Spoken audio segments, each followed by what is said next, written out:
Chapter 11. Sammy Dunlap and the Water Dog. In time, little Eddie got to know the neighbors. 10-year-old Clifford Green, for instance, lived 2 doors down in a house that wasn't nearly so nice. At school, everyone called Clifford Devil Green. He had an evil eye that he squinched and could not focus. His dark hair looked like his little sister had cut it with garden shears. His face was usually dirty. Clifford's nickname came not so much from his looks, but from his temperament. He was a formidable rock thrower, and the battles he fought with little Eddie and his brothers were epic.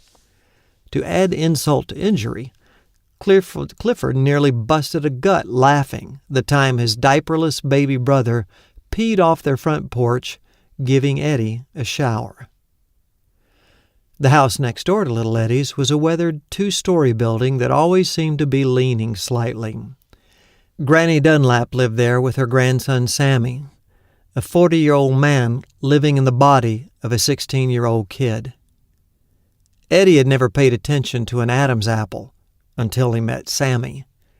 Above it sat 2 dark eyes that peered from behind horn-rimmed glasses. Sammy shaved, sometimes. On weekends, little Eddie would hear gunshots coming from next door.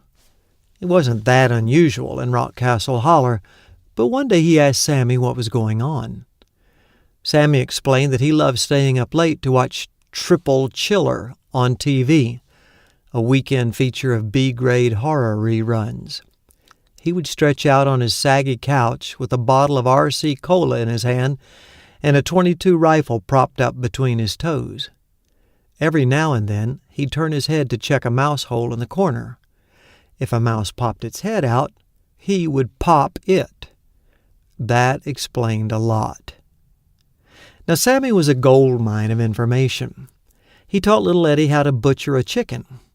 First, he let little Eddie catch one, which was the hardest part.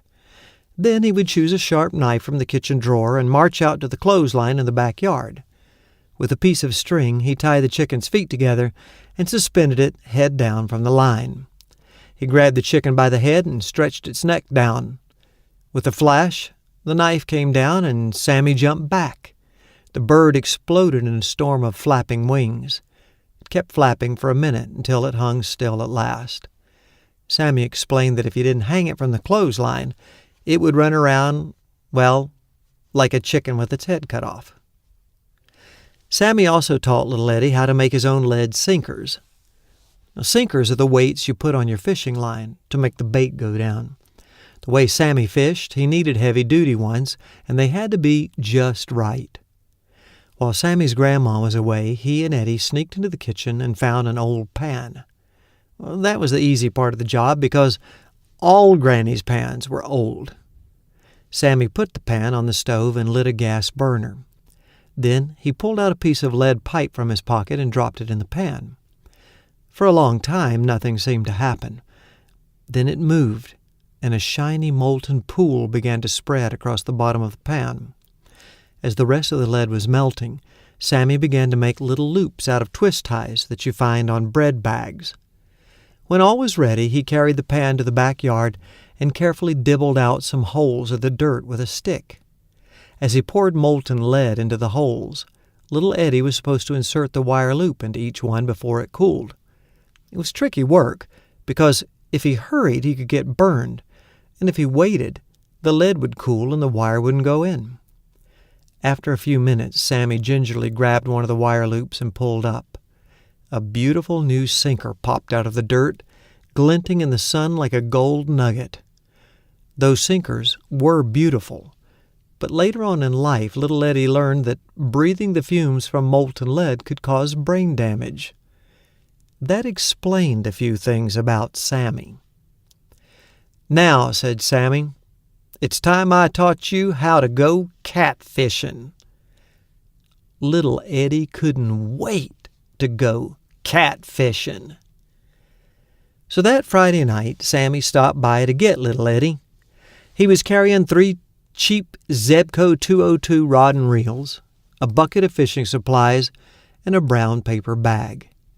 Eddie had got permission to go fishing with Sammy, though he'd be up past his normal bedtime. Perhaps it was because they didn't have too far to go, just 200 feet down the hill to the lower turn hole. If they got in trouble, they could always holler for help. They walked down the path through the strawberry patch and crossed the railroad tracks. Then they slid down a steep bank and landed on a little bluff above the river. At this point, the river was about 50 feet wide, and it took a hard turn to the right. This carved out a deep pool of swirling water, thus the name Turn Hole. In the fading light, Sammy found an old tire, stuffed it with some newspaper, and lit it on fire. This was long before most people were aware of the environment. Instead of being concerned about the thick cloud of black smoke rising into the night, Eddie delighted in the hellish blaze and steady hiss and pop of the burning tire. It cast an eerie glow across the moving water and provided light for Sammy to cut some forked sticks to prop up the poles. From the paper bag, Sammy removed 2 RC colas and a white plastic container. "Right there's our secret weapon," he said. "There ain't a catfish alive that can resist chicken livers." Little Eddie peered into the tub as Sammy pried off the lid. The raw chicken livers looked bloody and disgusting. His stomach gave a squeamish flip, but he tried to be brave. He wondered what a catfish saw in chicken livers. In a few minutes, the lines were cast out and the rods set up in their sticks. Sammy had reeled them in just enough to tighten the lines and bend the rod tip slightly. The least little nibble would be telegraphed to the tip of the rod, whereupon Sammy instructed Eddie to jerk his eye teeth out. The minutes slipped by, but Eddie kept his focus on the gleaming rod tip. Without letting his eyes leave the rod, he took a swig of RC Cola. Then he took another. Then he had to take a pee in the bushes. All of a sudden, he heard Sammy shout and the sound of a fishing rod whipping the air. Little Eddie raced back to see him struggling with his reel, his line slicing the oily-looking surface of the dark water. After a minute, something broke the surface. Eddie expected to see the broad back and whiskered face of a catfish, but he was in for a shock. Instead, what came writhing up on the muddy bank was something he'd never seen before. It looked like some prehistoric leviathan, wrinkled and brown with stubby legs protruding from the side. Its tiny eyes glowed red in the firelight, lending it a diabolical air.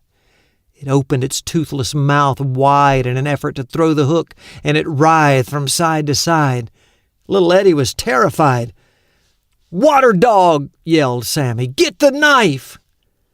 Little Eddie scrambled up the bank to the tackle box, grabbed Sammy's old pocket knife, and returned panting.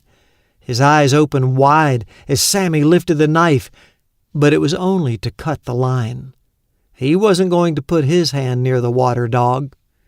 With a loud splash, the enormous amphibian dropped back into the water and sluggishly disappeared into the mysterious depths. Sammy and little Eddie flopped down on the wet bank, exhausted. "I thought you were going to teach me about catfishing," said little Eddie. "Well, what do you think we're doing?" asked Sammy. "That wasn't no catfish. That was a dog. A water dog."